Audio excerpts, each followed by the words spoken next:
Good morning, good morning, good morning. I want to talk more about twin flame. I hope everyone is okay. I hope everyone is in good spirits this morning, is feeling hyped up, energized, and they have slept well. And for those that haven't didn't sleep well, I hope you have a good day though, because I know it can be very difficult, especially if you didn't sleep very well. Okay. So twin flames. I'm not a twin flame teacher, or neither do I know a lot about twin flames.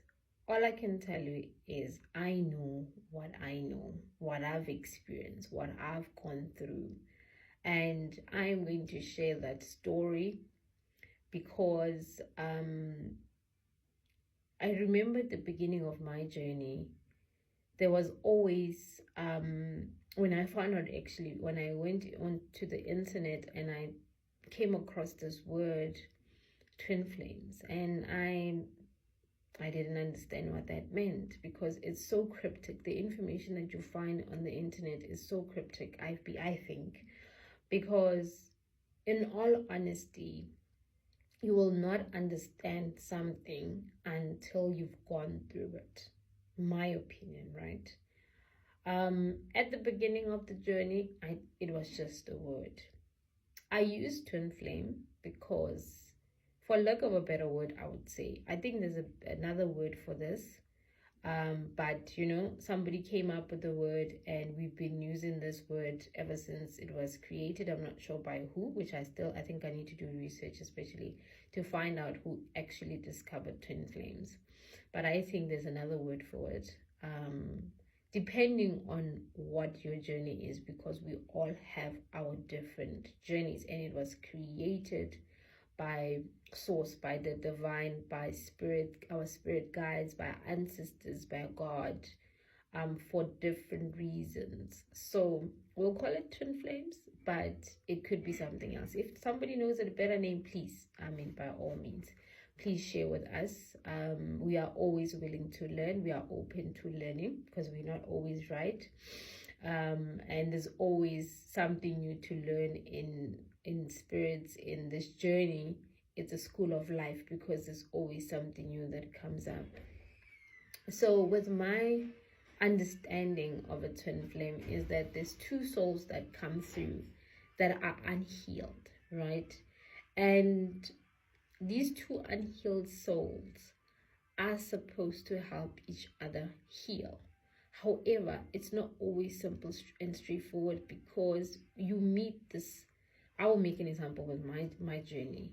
I meet this masculine man who knows what he wants. I'm at a point where I don't want anything. I don't even know if I actually want something.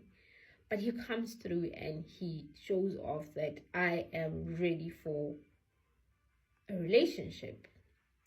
And because my guard is so high, your walls are so high, you don't trust this individual, right? And this individual shows off and shows up and says, I'm ready, I'm here. They show up.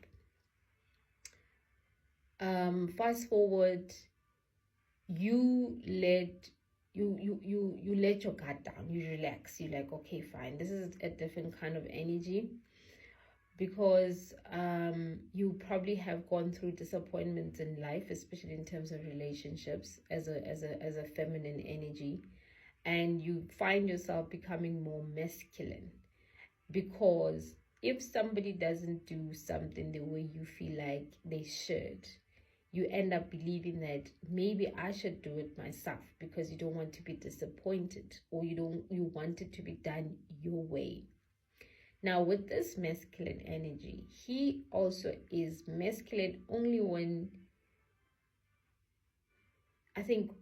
he feels comfortable, or when he feels like it's time to do certain things, and he's more on his feminine energy more than his masculine, and the woman is usually more in her masculine energy than her feminine energy. So it's twin flames are about healing, first of all, and it's also about balancing those energies, because every woman and a man in this life has feminine energy and masculine energy. So in the beginning, it's all nice, it's all romantic, it's all beautiful. And at some point, the masculine withdraws, because for you to become a person that you are now, you come from somewhere, right? And you were raised a certain way. And when you raise the certain way, it shapes who you become as an adult. So kids are not the same, and most times parents miss this, because they are also raised a certain way, and they raise out their kids the way they know how, the way they were taught, or the way they've seen their parents raise them. It doesn't mean it's good, or it doesn't mean it's bad, but how you were raised shapes up who you become as an adult. So with kids, some need more attention than others, and some are more self-sufficient. They don't need attention as much as others. But because of me being a parent, I was raised like an egg, for an example. Like I was overly stimulated. I was taught that I need my parents for everything. They will do everything for me. They'll cook for me. They will clean for me. They will. So when you become an adult, you understand and you learned this from early childhood. You do the same to your kids. You teach them what you know, which is being overly loved, being overly stimulated. There's always people around you. There's always people buying you things, and you teach your kids that that's the love that you need. So when they become adults and they get into relationships, they do the same thing. They expect their partners to treat them the same way, right? Their partners now need to live up to those expectations, where they will have to be overly stimulating, because now I'm used to this kind of energy. Some kids, the parents are emotionally unavailable. They are not used to affection. They are not used to words of affirmation. They are not used to overly giving. The parent is just a parent, a provider, and a protector. But more than anything, parents sit there, kids sit there. There's no communication unless it's super important, or a parent will tell you to do something. So you're raised in that way, that parents sit there, kids sit there. You raise your kids in the same way. So now these are two people that are not the same, but they were raised not the same, sorry.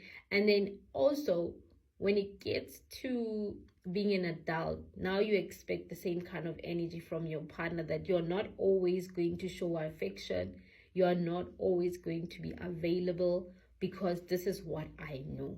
Now you find two souls when it comes to twin flames. Now these two individuals, the other one is secured, or maybe the other one is anxiously attached. So there's something called attachment styles. You can also Google it. I'll also maybe make another video to explain what attachment styles are, where I need more attention from my partner, and my partner doesn't know anything when it comes to relationships about attention and stimulation and communicating regularly, because they're not used to that setting.